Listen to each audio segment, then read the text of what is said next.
vamos voltar à nossa conversa com o Reginaldo Dias, Thiago Valenciano. Nós tínhamos levantado a lebre aí sobre o número de cadeiras do Legislativo Municipal. Tínhamos comentado de que o reduzido número de cadeiras em proporção à população acaba reduzindo ou praticamente eliminando as condições de uma renovação. Aí eu levantei a lebre para o seguinte: a gente cria então uma certa aristocracia no poder. Um grupo permanente por causa das corridas, as cadeiras, as vagas, e quem já está no poder tem mais facilidade de se manter, e ao mesmo tempo porque há um custo por parte das campanhas. É isso, Thiago? É bem por aí, Gilson. A gente vai falar hoje muito de renovação, né? Deve sair na imprensa de hoje para amanhã aquelas manchetes. Câmara de Maringá foi renovada em tantos por cento. Mas qual a renovação? A renovação de políticos que jamais disputaram uma eleição e agora se tornaram políticos ganhando a eleição para vereador? Ou a renovação de fato mesmo, de que...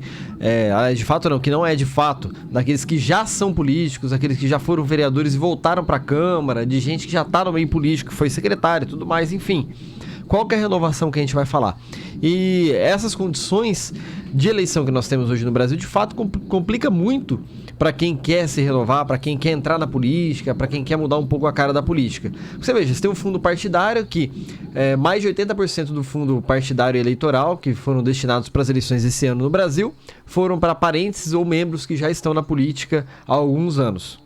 Quer dizer, isso é científico. Pega os dados, você reduz aquele fundão de 1 bilhão e 800 milhões de reais, a maioria foi destinado para quem já está na política ou para quem é filhos de políticos. Ou seja, o vereador lá do bairro, da ponta do bairro de Maringá, ou aquele que quer entrar numa disputa eleitoral, não recebeu nenhum centavo desse fundo. Então, a gente também debate a condição do financiamento público de campanha. Da mesma forma, esse candidato não conseguiu montar uma estrutura eleitoral para conseguir atingir o número de eleitores necessários para conseguir ganhar uma eleição. Então, é difícil você falar em renovação com um sistema em que favorece muito quem já está no poder. É muito complicado. De fato, quem ganha uma eleição vindo do nada ou vindo sem uma condição política grande, sem grandes investimentos para uma disputa eleitoral, merece todos os méritos. Vou conversar com o Reginaldo puxando esse assunto com o Thiago, por mais que também eu queria ouvir ele depois. Nem que a gente não tenha tempo agora, depois eu vou puxar esse assunto de novo. Eu já conversei isso com o Reginaldo há muito tempo atrás, que a gente tem no Brasil a chamada política por vocação. Em qualquer lugar se tem, Max Weber, que é a ideia de você ter uma vocação para a política. Existe um perfil para o homem público, né? A gente tem muito aquela ideia de que deveremos buscar um modelo nos políticos norte-americanos, nos políticos japoneses, nos políticos europeus. Quem dera o nosso liberal conservador fosse aquele liberal inglês, todo educado, formal, que fosse conservador, mas muito educado. Nosso conservador, às vezes, é mal educado, danado. A ideia fundamental é a seguinte: esse perfil do eleitor e também da quem é eleito, Reginaldo, aquela ideia de existir no Brasil uma certa vocação para o poder, isso também cria uma restrição para a renovação? A gente tem na cabeça aquela insistência de votar sempre no mesmo perfil ou não? Olha, Gilson, existem estruturas. O debate sobre a formação de oligarquias é antigo, como você sabe, né? Já desde o nascimento da democracia moderna, há esse debate. Há até um livro clássico chamado Sociologia dos Partidos Políticos, escrito há mais de um século, que dizia que a política tendia à formação de oligarquias. Então, você pega os partidos da cidade, os mais tradicionais, são os mesmos grupos que comandam há 10, 20 anos. O sistema eleitoral ele reproduz essa tendência. Só que não é uma lei de ferro, isso não é inexorável. A gente tem que criar estruturas e mecanismos para combinar a permanência da experiência, porque ela ajuda, com mecanismos de renovação, porque a renovação é necessária. Então nós não devemos apostar nessa ideia de que a cada eleição nós vamos ter uma renovação completa, que isso vai ser bom porque é ruim. Nós precisamos ter um mecanismo que preserve pessoas com experiência, que tragam essa expertise para o novo mandato, mas ao mesmo tempo que elas convivam com mais pessoas que estão se iniciando e você vai fazendo o giro, né? Então você tem que criar mecanismos. Isso não se faz naturalmente. Se você deixar no laissez-faire, nas leis do mercado, os mais fortes vão prevalecer.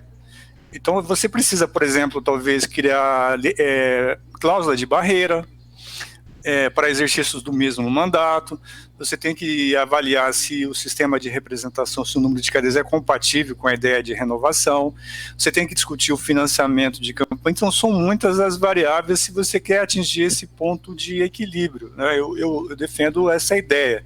Eu não tenho nada contra um vereador que se reeleja 7, 8 vezes, nós podemos ter isso hoje, inclusive ao final do dia, e pelas minhas projeções, nós podemos ter ao final do dia 3 dos 6 vereadores com maior permanência na Câmara na próxima legislatura, né? É uma projeção. Então eles têm virtudes se isso acontecer. Mas eu não quero discutir caso individual. O debate que você propõe e que o Thiago também propõe, com o qual eu estou de acordo, é se nós temos estruturas adequadas a combinar a experiência com a renovação.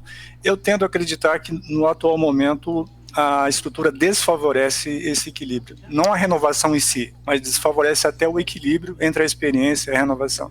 Ô, Geraldo, eu sei que você tem compromisso daqui a pouco. Claro que você vai ficar com a gente. Vou te deixar só um tempinho com esse teu compromisso, depois você vai voltar.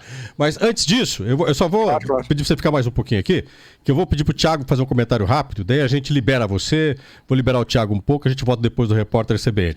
Thiago, o que você acha disso? Concordo com o que o Reginaldo comentem a respeito dessa questão da renovação e dessa falta de equilíbrio, não somente por conta da legislação eleitoral, mas também pelas próprias tendências dessa eleição de 2020, uma eleição bem estranha, uma eleição com menos contato ainda com o eleitor, uma eleição muito online, uma eleição presencial, mas meio velada, ninguém querendo aparecer muito e o eleitor muito arredio. Você vê que o eleitor está pegando um ódio da política que é muito ruim.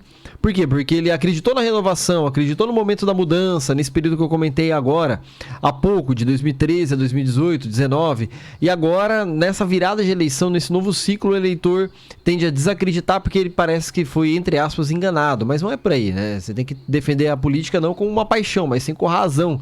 A política, ela envolve paixão, mas muito mais razão. Um cálculo lógico, racional, em que ele vê se a vida dele melhorou, piorou, enfim. É esse cálculo que o eleitor tem que pensar, e não necessariamente achar que o político erra, que o político sempre acerta. Ele erra sim, né? E seria até bonito a gente ver político assumindo erro, porque erro é normal, é do ser humano, a gente está aqui na vida para errar, mas tem que dar um voto de crédito para aquele que tentou acertar mais ou errou menos. Conversei com o Thiago Reginaldo, a gente vai voltar depois. Reginaldo, você está liberado para o seu compromisso, vai lá, volta rapidinho, daqui a pouco a gente vai voltar com o Reginaldo depois, com o Thiago, depois do repórter CBN. Vamos continuar avaliando esse momento político e eu vou entrar daqui a pouco também com o primeiro secretário da Assembleia Legislativa do Estado, Luiz Cláudio Romanelli. Nós vamos conversar um pouquinho sobre a Assembleia Legislativa. Tem muito deputado estadual disputando eleições municipais. E existe um impacto direto das eleições municipais com a composição da Assembleia Legislativa. Vamos falar um pouco sobre isso? 10h29.